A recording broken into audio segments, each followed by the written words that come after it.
একটু বলে দিও তো, অনেক অনেক সময় মনে থাকে না।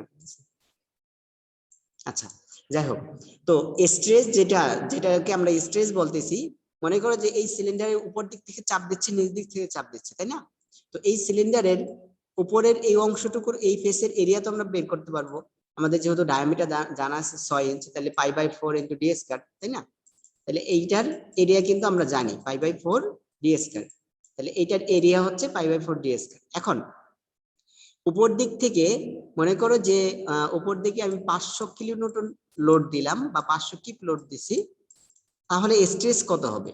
তাহলে সহজ কথা যে আমরা এই 500 কে যদি এরিয়া দ্বারা ভাগ করি, তখন আমরা স্ট্রেস পাবো। আর এই স্ট্রেসটাই হচ্ছে এদিকে এফসি, যেটাকে আমরা রিপ্রেজেন্ট করছি এদিকে এফসি, আর এদিকে হলো স্ট্রেন।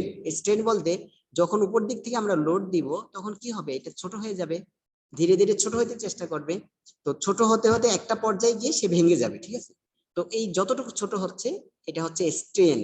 এদিকে আমরা ওই স্ট্রেনের মানগুলা বসাচ্ছি। তো এইটার মাধ্যমে দেখো, এই কংক্রিটের যখন টেস্ট করা হয়, তখন দেখা যায় যে প্রথম স্ট্রেস এবং স্ট্রেন মানে যত চাপ দিচ্ছি তখন লোড নিচ্ছে একটা পর্যায়ে গিয়ে একেবারে সর্বোচ্চ পরিমাণ লোড নেয়, ঠিক আছে? তারপরে যখন ভেঙে যায়, তখন আবার লোডের মানটা খুব কমতে থাকে। যখন ভেঙে যায় তখন তার মানে সে লোড দিতে পারবে না, তাই না? তো এই যে সর্বোচ্চ যতটুকু পর্যন্ত লোড নিচ্ছে, এইটাকে বলা হচ্ছে মানে ম্যাক্সিমাম কম্প্রেসিভ স্ট্রেংথ, বা এটাকে এফসি দ্বারা রিপ্রেজেন্ট করা হয়। আমরা যখন কংক্রিটে কোনো স্ট্রাকচার ডিজাইন করি, তখন এই এফসির ব্যবহারটা তোমরা যখন ক্যালকুলেশন করবা এই সেমিস্টারেও, যখন ম্যাথ করবা, তখন এই এফসি প্রাইম দেওয়া থাকবে। তো এই এফসি প্রাইমের মাধ্যমে এফসি প্রাইম ধরে মানে একটা কংক্রিটের সর্বোচ্চ কি পরিমাণ লোড নিতে পারবে, এটা ধরে আলটিমেটলি ডিজাইন করা হয় যে কোন পর্যায় পর্যন্ত গিয়ে সে ভেঙে যাবে, ঠিক আছে? আচ্ছা, তো এই যে দেখো এফসি প্রাইম যতটুকু আছে, এই পোর্শনে যতটুকু স্ট্রেন হলো বা যতটুকু এটা স্ট্রেন বলতে যতটুকু ছোট হয়ে গেল, এটার মান হচ্ছে এপসাইলন নট, ঠিক আছে?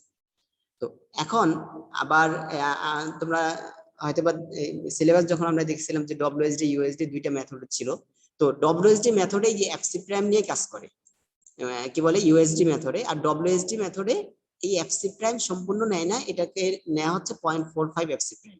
মানে এই যে পর্যন্ত সোজা থাকে এই কার্ভটা, মানে এই লাইনটা যে পর্যন্ত সোজা থাকে, এই পর্যন্ত একটা মান নিয়ে কাজ করা হয়। কেন এটা করা হয়? যে আমি মনে করি যে কোন একটা কংক্রিটের সর্বোচ্চ যে পরিমাণ লোড নিচ্ছে, এই লোডটা নিয়ে কাজ করতেছি।